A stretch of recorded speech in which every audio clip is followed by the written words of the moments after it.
Halo semuanya, selamat datang kembali di sesi kita. Hari ini kita mau bedah satu bab yang, wah, judulnya aja udah bikin penasaran dari buku The McKinsey Way. Bab 4, Selling a Study, atau kalau di Indonesiain, menjual sebuah studi. Agak gimana gitu ya judulnya? Iya, kesana kok kayak jualan biasa gitu ya. Padahal isinya, beda banget. Nah, itu dia. Misi kita kali ini yaitu kita mau bongkar gimana sih firma konsultan top kayak McKinsey ini pendekatannya buat dapat klien, dapat proyek baru. Dan yang lebih penting lagi, gimana mereka nyusun fondasi proyek di awal biar kuat. Walaupun judul babnya ada kata menjual ya. Betul, jadi bukan soal teknik jualannya sebenarnya. Sumber kita ya buku itu sendiri, The McKinsey Way, tulisan Ethan M. Raziel. Kita fokus di bab 4 ini ya. Siap. Nah, mungkin Anda pernah kepikiran nggak sih, gimana caranya firma kayak gini bisa terus dapat kontrak gede-gede gitu? Apa ada trik rahasia jualannya? Atau jangan-jangan, caranya malah kebalikan dari yang kita pikir soal jualan? Nah, mari kita coba kulik bareng-bareng. Oke, menarik nih. Langsung aja ya ke intinya yang mungkin, wah ini paling bikin kaget dari bab ini. Ada prinsip dasar banget di McKinsey. The firm doesn't sell. Perusahaan ini, katanya, nggak jualan. Duh, kok bisa bisnis tapi nggak jualan? Kedengerannya aneh banget ya? Aneh, tapi nyata. Dan ini bukan cuma slogan loh. Ini udah jadi budaya kayaknya. Iya, akar budayanya tuh ternyata dari zaman dulu. Dari firma hukum, akuntan kerah putih gitu ya sebelum Perang Dunia II. Dulu itu, ngiklan atau nyari-nyari klien secara aktif, itu dianggap kurang pas lah buat firma jasa profesional. Kurang berkelas gitu mungkin ya. Betul, menjaga dignity profesi mungkin ya. Beauty parit itu, jawabannya pendek aja. Ingat, McKinsey tidak menjual. Wah, dalam juga ya. Ini filosofi berarti. Dan yang menarik itu bukan cuma pernyataannya ya, tapi kenapa pendekatan gak jualan ini malah efektif banget. Khususnya di bisnis yang modal utamanya kepercayaan sama keahlian kayak konsultasi ini. Di buku itu ada analogi bagus, membangun perangkap tikus yang lebih baik. Oh iya, saya ingat itu. Gimana tuh logikanya? Logikanya simpel tapi kuat banget. Gini, Anda nggak bisa maksa orang beli perangkap tikus sehebat apapun itu kalau mereka nggak ngerasa punya masalah sama tikus, kan? Nah, tugas McKinsey menurut filosofi ini itu bukan keliling nawarin perangkap mereka, tapi memastikan orang yang tepat. Orang yang tepat itu maksudnya yang punya masalah ya? Iya, yang punya masalah strategis, tikus, dan sadar akan masalah itu. Nah, McKinsey memastikan orang-orang ini tahu kalau McKinsey punya solusi, perangkap tikus yang oke punya. Pas di saat mereka sadar butuh bantuan. Jadi bukan didorong-dorong buat beli, tapi lebih kayak, ada di saat yang pas gitu ya? Tepat, bukan push selling, tapi lebih ke strategic presence, hadir secara strategis. Kuncinya itu berada di sana pada waktu yang tepat dan memastikan orang yang tepat tahu siapa Anda. Ini yang disebut informal marketing, pemasaran nggak langsung. Fokusnya bukan transaksi pendek, tapi bangun reputasi sama share of mind jangka panjang. Jadi nama McKinsey yang muncul pertama di kepala klien pas butuh solusi. Tapi ini kan butuh kesabaran luar biasa ya. Di zaman sekarang yang maunya serba cepat, mempertahankan sikap nggak jualan ini pasti ada tantangannya juga ya. Tapi coba kita lihat contohnya deh. Di buku disebutin beberapa cara informal marketing ini jalan. Misalnya, ketemu rutin sama mantan klien.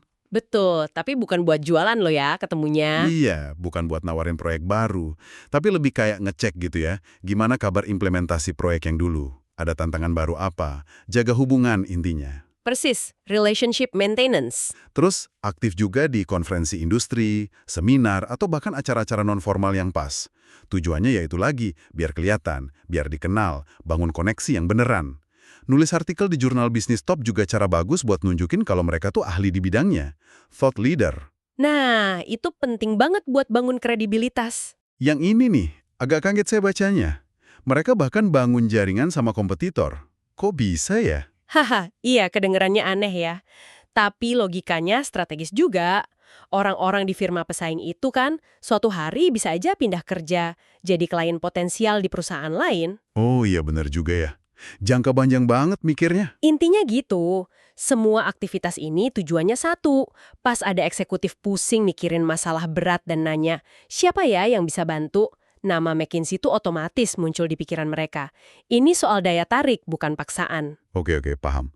Jadi ini bukan pasif ya, Tapi investasi jangka panjang ke aset paling penting, reputasi dan jaringan.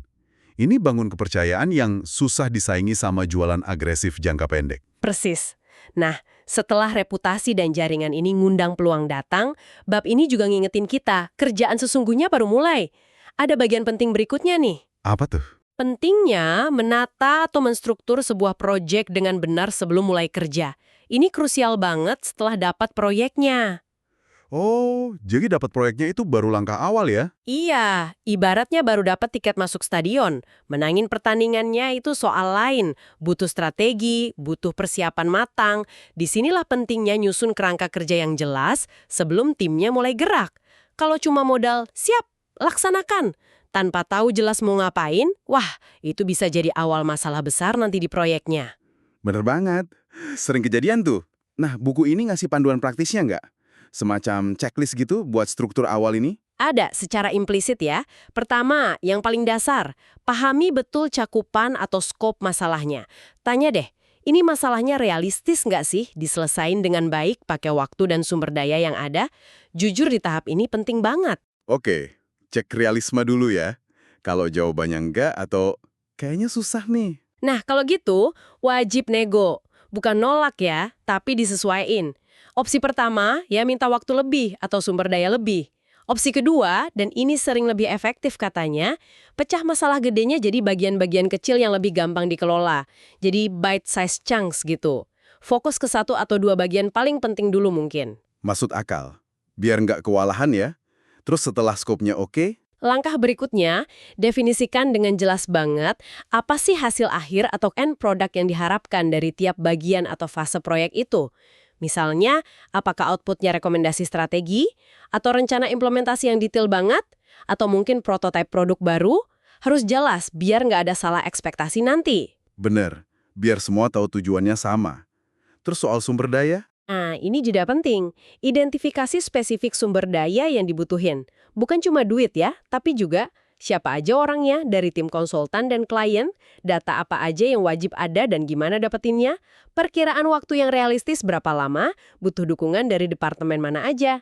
Detail pokoknya. Oke, orang, data, waktu, dukungan internal. Lengkap.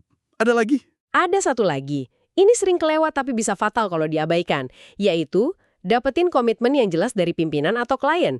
Komitmen bahwa sumber daya yang tadi udah diidentifikasi itu beneran bakal tersedia pas dibutuhin. Tanpa komitmen ini, rencana sebagus apapun bisa macet di tengah jalan karena masalah internal klien. Wah, iya juga ya. Percuma direncanain kalau nggak didukung penuh. Penting banget buat digarisbawahi nih, langkah-langkah struktur awal ini bukan cuma formalitas administrasi loh. Ini tuh manajemen resiko proaktif. Dengan ngelakuin ini di awal, kita bisa ngurangin banget kemungkinan proyek yang melenceng, anggarannya bengkak, deadline kelewat, atau hasilnya nggak nyambung lama masalahnya. Jadi kayak pasang pondasi yang kuat dulu ya sebelum bangun rumahnya. Persis. Saya sering lihat proyek, nggak cuma di konsultan sih, di mana-mana, gagal itu bukan karena timnya nggak bisa kerja, tapi ya itu tadi, dari awal nggak jelas mau ngapain dan gimana caranya. Strukturisasi ini intinya mastiin semua orang di halaman yang sama, mulainya bener.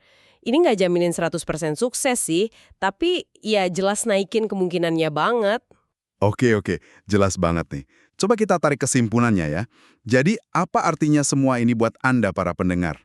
Mungkin Anda bukan konsultan McKinsey, tapi prinsip-prinsip ini kayaknya relevan banget ya di mana-mana. Sangat relevan menurut saya. Coba deh, pikirin soal konsep menjual tanpa menjual tadi. Gimana caranya Anda bisa terus-menerus bangun reputasi, keahlian, sama jaringan di bidang Anda? Supaya peluang bagus itu malah datang nyariin Anda, bukan sebaliknya dikejar-kejar. Ini kan berlaku buat siapa aja ya. Mau cari kerja, freelancer, pengusaha, karyawan di kantor. Reputasi itu aset jangka panjang. Betul sekali. Itu modal yang nggak kelihatan tapi nilainya besar. Terus soal struktur di awal proyek tadi. Seberapa sering sih kita benar-benar nyempetin waktu di awal proyek gede atau tugas penting buat definisiin dengan jelas masalahnya apa, hasil yang dimau apa, butuhnya apa aja, realistis nggak? Atau seringnya kita langsung, tancap gas aja karena dikejar waktu. Padahal kalau disiplin di awal gini bisa hemat banyak waktu dan pusing kepala nanti di kerjaan apapun itu. Disiplin di depan itu investasi waktu yang berharga banget.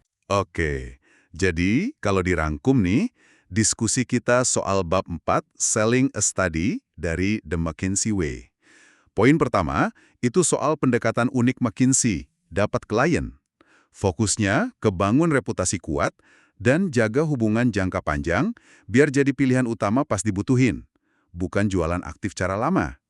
Yap, reputasi dan relasi. Poin kedua, penting banget soal definisi dan struktur proyek yang rapi sebelum mulai kerja.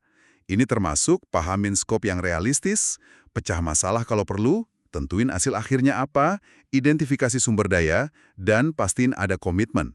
Ini fondasi penting biar sukses. 2 pilar utama itu, reputasi dan persiapan mateng. Nah, sebagai penutup, mungkin ada pemikiran terakhir atau pertanyaan buat direnungkan pendengar? Boleh, saya kepikiran satu hal nih, nyambung dari diskusi kita. Di dunia bisnis sekarang, kan sering banget ya tekanannya ke jualan keras, kejar target kuartalan, pokoknya hasil cepat. Iya, betul.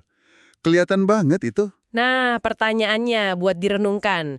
Gimana Anda pribadi atau organisasi Anda menyeimbangkan antara membangun reputasi dan hubungan jangka panjang yang otentik, kayak filosofi McKinsey tadi, dengan tekanan buat ngejar target-target jangka pendek itu?